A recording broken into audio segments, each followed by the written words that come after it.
All right, so today I want to take a look at an article by Time Magazine, very respected, widely spread publication, and pick it apart line by line and look at the sophistry that they use so that you can evaluate these sort of articles on your own and notice that it is pure manipulation. So this is written by Martin London. My client resigned from the White House. It's time. We sure hear that a lot. It's time for Trump to think about his children and do the same. So this has got this cliche now. It's time, and concern trolling, right? It's time for him to think about his children. Not that you disagree with him politically. You can't seem to find a way to get rid of him. He won the election, so now you're just going to basically beg that he step down. But I want to take note of when this was published, January 18th, 2019, Friday. So we got a picture of Trump and his two children that this author is apparently very concerned about.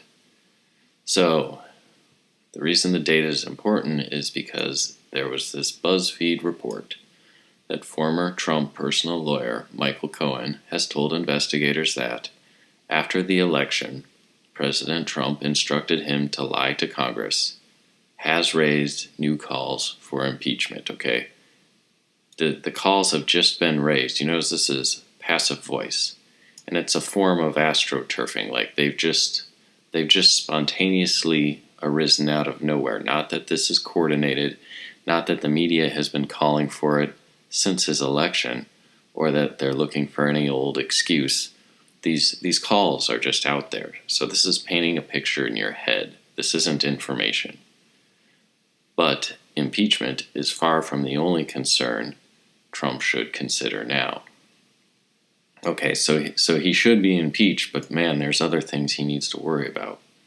Let's find out. On one hand, Cohen is merely providing potential testimony.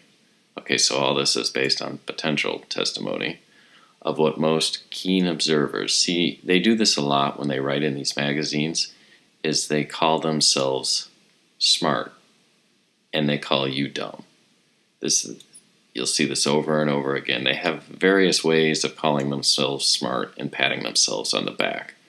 But keen observers knew that he was colluding with Russia. Okay, sure. Keen observers assumed to be true.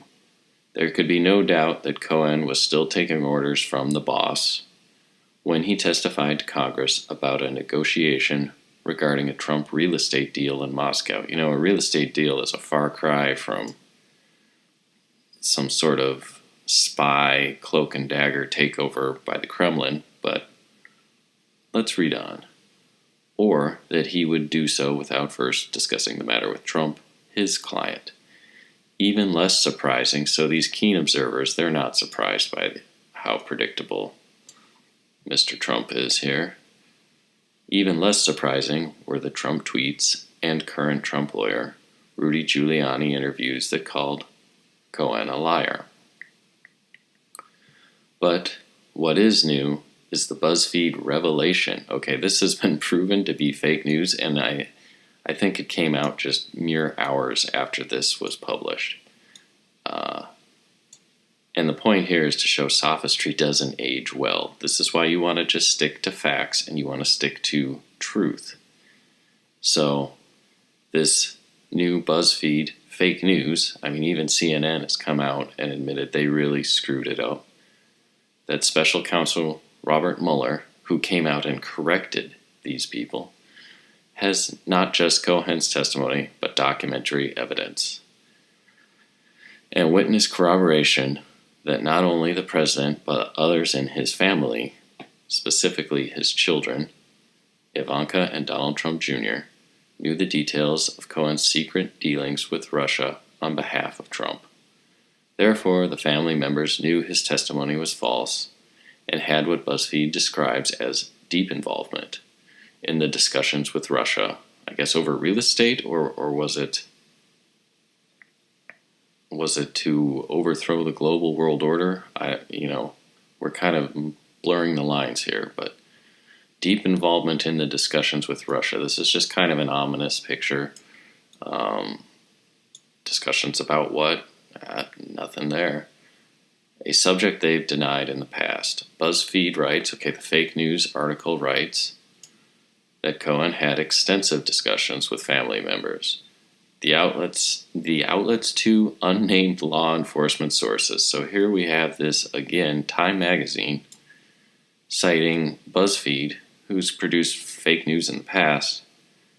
Now, they tell you right here, this whole article is based on 2 unnamed law enforcement sources. That's what this whole article is based on. So if you just dig in, you got to get past the headline that, oh, please think of the children. I'm so concerned about their future. And you can come down, and it's like, oh, by the way, everything I'm saying is based on 2 unnamed sources.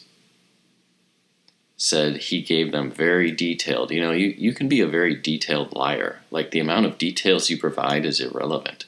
But this is designed to make it sound more true, because the unnamed sources, well, that sounds kind of unbelievable. But if you say the information is very detailed, you're supposed to just go, oh, okay, then it must obviously be true. There's a lot of details. And here he even highlights this, if this is true. This whole article is based on a if statement. If this is true, it is their criminal exposure that increases the pressure on Trump exponentially. So, since this is not true, if this is not true, this entire article is a waste of space. How much money goes into this? Don't the advertisers get upset when fake news is published and then they're trying to sell razor blades or something on the next page? It doesn't seem to bother them. Okay, so there are 2 areas the president needs to worry about, more concern trolling, right? First is the question, will Trump's firm support in the Senate, Republicans, which is responsible for trying impeachment charges lodged by the House, dissolve because the senators see this as different? After all, Cohen lied directly to them. At some point, enough of them may conclude that enough is enough. And I highlighted this because it's a logical fallacy. It's called a thought-terminating cliche. You're not supposed to stop and consider, what do you mean enough is enough? We just discussed here, if these accusations from these 2 unnamed sources are true, then Trump has a lot to worry about. Well, it's not true. We found that out hours later. So this is when you can't make an argument. You just rely on a cliche. So a thought-terminating cliche, enough is enough, is a commonly used phrase, sometimes passing as folk wisdom, used to quell cognitive dissonance, conceal lack of forethought, move on to other topics, but in any case, to end the debate with a cliche rather than a point. And so that's what he's done so far in this article, is cite a conditional that actually turns out to be untrue, and then just ends it with a cliche. So this is modern journalism right here. But the president's immediate concern is Mueller. Is it? This is not like Trump firing James Comey, which lawyers can challenge because it was technically within the president's constitutional power to do so for any reason, good or bad. See, he's got to throw this in. The left was calling to fire Comey. Then Trump did it, and then they said it was a mistake. What this does is imply that it was bad without offering evidence, right? It appears to have been a good decision, however. This is conspiracy and aiding and abetting in the commission of a felony. So look at this statement. This is based on an if-then that was shortly thereafter proven false.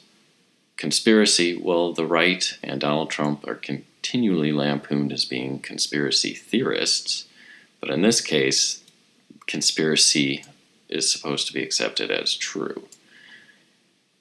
And aiding and abetting in the commission of a felony. So now we're throwing around legal terms here. There can be no argument that the president has the constitutional authority to conspire to, say, cause somebody to rob a bank or to commit any other felony, such as giving perjurious testimony concerning the president's conduct. I mean, this is a true sentence, but who cares? There can be no argument that the president has the authority to cause someone to rob a bank. Like, that's true, but who cares? The president can tell somebody to leave the room. The president can tell somebody to fly an airplane. The president is just a man. He can do anything that anybody else can do. Isn't this a bizarre? Why would you be pairing the presidency and Trump up with somebody ordering a bank robbery? This entire sentence is just garbage writing. It doesn't even make sense.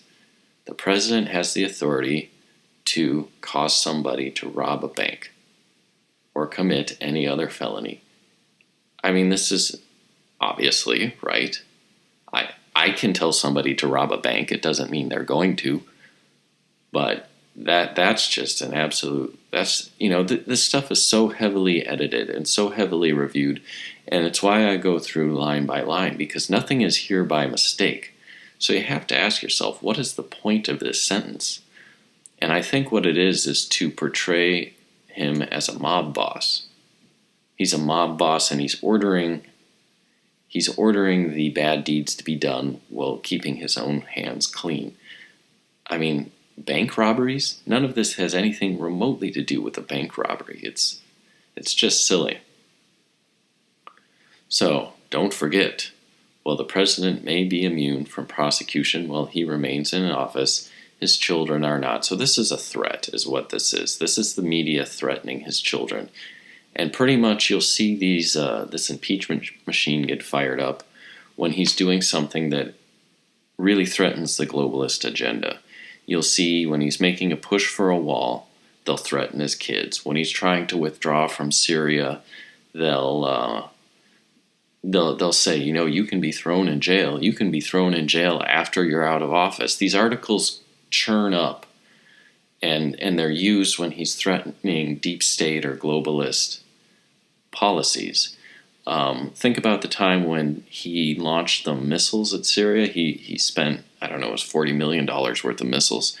And that night, CNN ran nothing but positive coverage on Trump. So if you do what they want, this is kind of this is the Praetorian Guard at work. If you do what they want, you're gonna get the Obama treatment. It's all gonna be glowing articles. You're gonna wear a tie, and it's just gonna be articles about how strong and masterfully you wore that tie. But here, if you're doing things that the Praetorian Guard does not approve of, they threaten your children. So, they go on. Can he politically survive pardons for Donald Trump Jr. and Ivanka? What about his son-in-law Jared and ex-campaign chairman Paul Manafort, and possibly even himself? Though this last one probably isn't legal anyway. And this is a sales technique. It's called thinking past the sale. Can he survive pardons? So you're already thinking of him pardoning Donald Trump Jr. and Ivanka, which means you're already thinking that they're guilty, but they haven't been proven guilty of anything. In fact, it was just about to be disproven hours later. But notice these techniques when they roll this sort of thing out. Can he survive pardons? I mean, we're so far away from that even being considered. What it's meant to do is plant the seed in your mind that these people are already guilty before any guilt has been established. So, going on, as the president's power weakens because of the shutdown, has the president's power weakened? The government's only partially shut down. This isn't proven. This isn't even true. He's getting weaker. I don't even know what to say about that. Just notice, if these people had truth on their side, why did they have to throw lies in? This is just an untrue statement. And the Mueller pressure increases. Okay, is it? Has the Mueller pressure been increasing? Mueller just came out and said that everything this person is writing about is fake news. Mueller has been investigating the man for 2 years and has come up completely empty-handed. So there must be some level-headed people on his team, so apparently Trump is not level-headed, that are considering the advantages of a resignation deal, as Vice President Spiro Agnew took in 1973 when I was his lawyer, and as I wrote the president should consider in August, if it means Mueller would end his investigation, or failing that even a non-deal resignation a la Richard Nixon, would President Mike Pence emulate President Gerald Ford and pardon his predecessor? Okay, this is more thinking past the sale. You're already, as you read this, envisioning, you got the comparison with Nixon, and so you're envisioning Trump shamefacedly stepping down the way Richard Nixon did. You're imagining Mike Pence pardoning him. I mean, this is all based on this if-then statement right here. If this is true, if this Buzzfeed report is true, if these two unnamed law enforcement sources, if it is true, then we go off on this imagined fantasy that it's going to be another resignation like Richard Nixon. And so this is just here to make you think past the sale. And I want to throw in another bit of sophistry this guy throws in when he's talking about how I was his lawyer. This is an appeal to accomplishment, and an assertion is deemed true or false based on the accomplishments of the proposer. This may also have elements of appeal to emotion. So because he was this lawyer, he somehow should be accepted what he says today on issues of presidential resignation as some sort of authority, which, may be true, but he hasn't provided any evidence so far. Okay, at some point, this is another thought terminating cliche, right? What do you mean at some point? No, when a legal line is crossed, if there is a specific and proven crime, then you would move forward with the process. There's not just some point. So, writing in cliches. This for now, and I want to point these out, watch out for hyphenated words. This is when they're trying to, it's almost like trying to cast a spell. They're creating new words, this for now president. Have you ever heard of someone, my for now husband, my for now wife, my for now girlfriend? Obviously at some point he's going to be former President Trump. Hopefully after 6 more years, but watch out, because the left seems to love these little hyphens, and you'll see this a lot here. This for now president, he must start to contemplate the future, as if he weren't already. It is not his. Here we got some hyphens. Backslapping, commentators, supporters. So those of us that agree with his policies are just commentator supporters, backslapping commentator supporters, or as Mar-a-Lago, glad handlers. I don't even know what that means.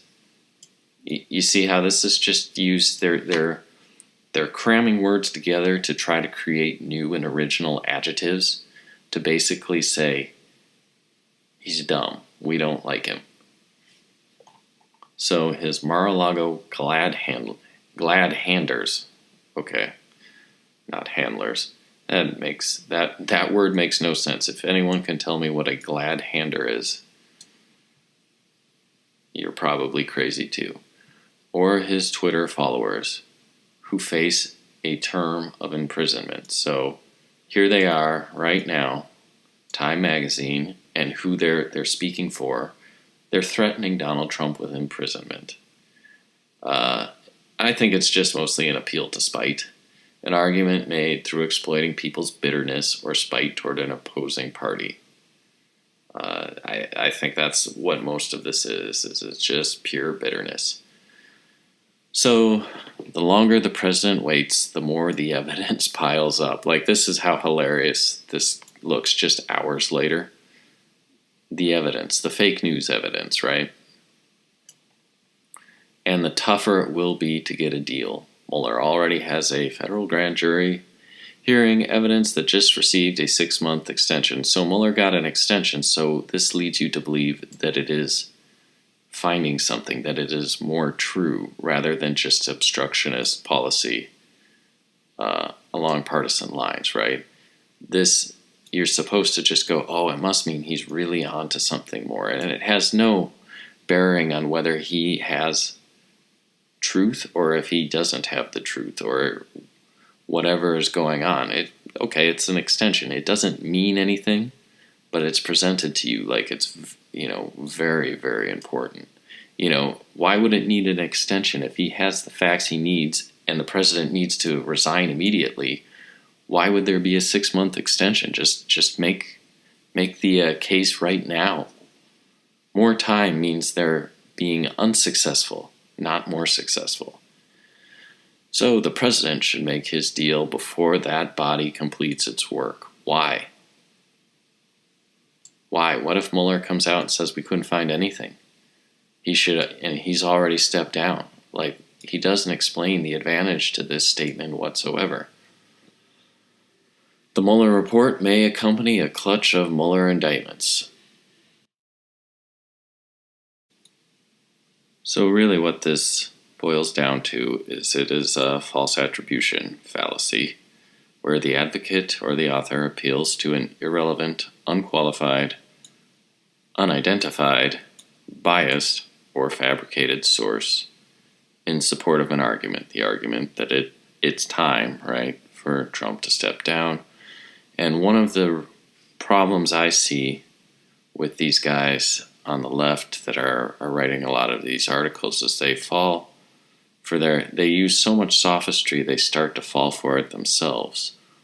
And so rather than attempting to seek the truth, they keep cherry picking. This is another logical fallacy.